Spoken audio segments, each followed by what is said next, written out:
আপনার পাশে আপনার বাচ্চাটা পাশে আছে। এবার হয়তো আপনি দেখছেন যে উল্টো দিকে আরো কোনো জেন্টস বসে আছে বা লেডিসও বসে থাকতে পারে। লেডিসদের জেন্টসের দ্বারাই যে সবসময় ভুল কাজ হয়, লেডিসরা হয় না, এটা ভুল কথা। দুই দিক থেকেই হতে পারে। মাথায় রাখবেন যে জেন্টসটা বসে আছে বা লেডিসটা বসে আছে, সে আপনাকে ফলো করতে হবে। সে আপনার বাচ্চাটাকে কিভাবে দেখছে। আপনি সরাসরি আমরা কি করি, আমরা বসে বাচ্চাটার সঙ্গে গল্প করতে করতে চলে আসি, প্রথমত সেটা একটা ঠিক ভালো জিনিস। দ্বিতীয় একটা জিনিস কি করি, তাকে আমরা আনুষঙ্গিক বাই ফোন কথা বলতে বলতে যাই। আমি ম্যাক্সিমামই দেখেছি এটা, যে কি করি, যে ফোনে কথা বলতে বলতে যাচ্ছি। যখন ফোনে কথা বলতে বলতে যাচ্ছি, তখন আমাদের সমস্যাটা কি হচ্ছে, যে বাচ্চাটা অন্যমনস্ক প্লাস আমি আমার পাশেই রাখবো। উল্টো দিকে যেই থাকুক না কেন, তার ওই দিকে সিটে আমি বসাবো না। যদি কোনো জেন্টসও কোনো লেডিস থেকে বয়স করতে বললো যে আমি তো এইদিকে বসতে পারি না, তুমি ওইদিকে একটু বাচ্চাটাকে বসে, আপনি সরে যান, আপনি বাচ্চার মুখোমুখি বসুন। বাচ্চার মুখোমুখি কিন্তু সবসময় আপনাদের থাকতে হবে। যেটা টোটোই হয়, বাসে তো 90% হয়। বাসে আমরা উঠেছি, আমরা বসে বললাম, আমরা বাবা অনেক আছে, এই বাবা বাচ্চাটা দাঁড়িয়ে আছে, এই দেন আমি বসিয়ে নিচ্ছি, আমার কাপ কোলে বসিয়ে নিচ্ছি। আপনি কখনোই এটাকে অ্যালাউ করবেন না, কখনোই করবেন না। একটা লেডিস সিট আলাদা আছে, সেখানে যদি দুটো লেডিস বসে থাকে, সেখানে আমি আমার বাচ্চাটাকে দিয়ে দিই, দাঁড়িয়ে থাকতে বলুন। কিন্তু জেন্টস যেখানে আছে, বয়স্ক মানুষ যেখানে আছে, ন্যাচারালি ভাবে বলে বাচ্চাটাকে দিয়ে দিই, আমরা দিয়ে কোলে বসছি। একদম না, একদমই না। এটা আপনাদের ঘটেছে। এইটা পরশুদিনের বর্তমান পেপারে একটা ছোট আর্টিকেল দেখবেন, এরকম আছে, সেখানে পক্সো আইন নিয়ে বলা হয়েছে, এবং কি ঘটনাটা ঘটেছে সেটা আমি বলছি না, কারণ এখানে অনেক ছোট বাচ্চা আছে। ঠিক আছে, আপনারা পড়ে নেবেন এবং মাথায় রাখবেন যে আপনারা যখন যে ডিসিশনটা নেবেন, সেটা ওদের জন্য যেন ভালো ডিসিশন হয়। কেন বললাম প্রথমে গল্পের কথাটা? ধরুন ওরা স্কুলে খুব ভালো, এটা এই কারণে যে এটা মেয়েদের স্কুল, বালিকা বিদ্যালয়ে কোনো সমস্যা নেই। ছেলে মেয়ে যেখানে স্কুলগুলোতে মিক্স আপ হয়, সেখানে অনেক কিছু সমস্যা থাকে।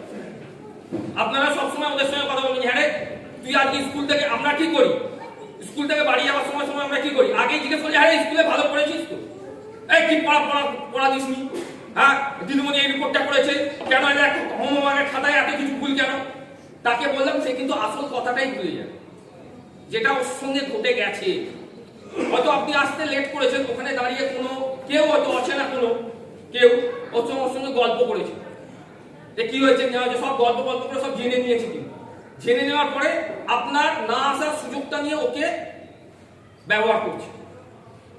আগে স্কুল থেকে বেরোনোর সময় ফার্স্ট কাজ হবে আপনাদের, যে হ্যাঁ রে আজকে স্কুলে যে তোরা গেলি, অচেনা কেউ তোর সঙ্গে কোনো কথা বলেছে, বা অচেনা কোনো গল্প তোরা শুনেছিস, অচেনা কোনো বন্ধুর থেকে কিছু শুনেছিস, এবং সরাসরি যদি বন্ধুর থেকে কিছু শুনে থাকে বা এমন কিছু ঘটনা, আপনাদের সময় দেবে।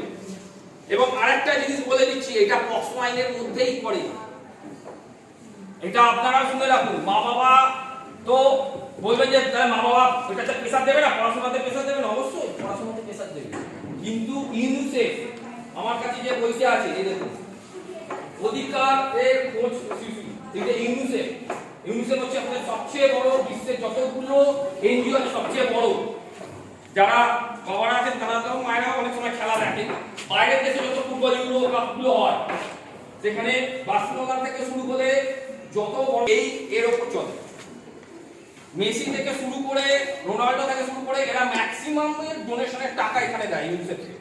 আর যে ইউনিসেফ দেয় বলেই কিন্তু আমাদের শিক্ষা ব্যবস্থার মানে যাবতীয় জিনিসপত্র অনেকটা উঁচু করতে যায়। ইউনিসেফ সব করে কিন্তু কতক্ষণ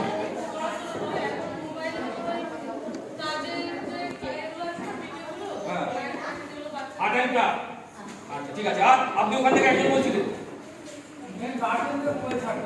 গার্জেনদের মোবাইল চালাতে বিপদ, তারা কাজ করবে কি করে? ও ঘরে ঢুকে, আচ্ছা আমি বলছি গার্জেনের মোবাইল চালাতে বিপদ হয়ে যাবে, কাজ বন্ধ হয়ে যাবে। আচ্ছা ঠিক আছে, আপনি বসুন। ধরুন আমার কাছে একটা বাচ্চাকে বলি যে তোরা সারাদিনে এই কাজটা কর, তোরা যদি এই কাজটা করে, এটা একটা জিনিস তোরা আঁকড়ে করবে, আর এটা সেটা ওই ড্রাগের নেশা হতে পারে বা আদার্স অন্য কোনো অ্যাক্টিভিটি হতে পারে।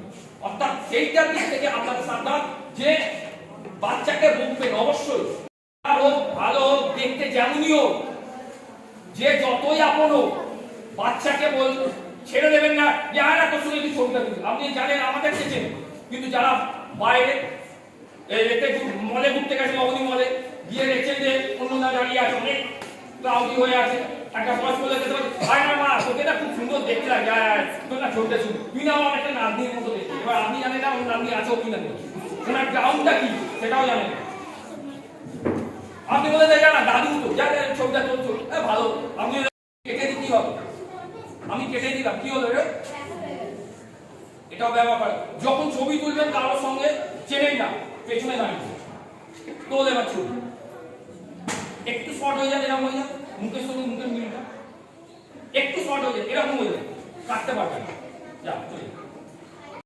সেখান থেকে ওই জিনিসগুলোকে গ্রহণ করে, এখানে ধরুন 50 জন আছে, 50 জনের ডেটাটাকে নিয়ে একটা বাইরের দেশ বিভিন্ন রকম ভাবে কাজ করছে, এবং আপনাদের এই অজান্তে এই বাচ্চাদের ছবি বাইরের দেশ ছবিটা এই তোর সঙ্গে কি আজকে এইটা ঘটেছে কিছু না, না আজকে কিছু ঘটেনি, ঘটেনি তো না, তোর জন্য কিন্তু সন্ধ্যাবেলা একটা বা রাত্রি একটা কিন্তু ক্লায়েন্ট আছে, এটা একটু শুনিয়ে রাখলেন।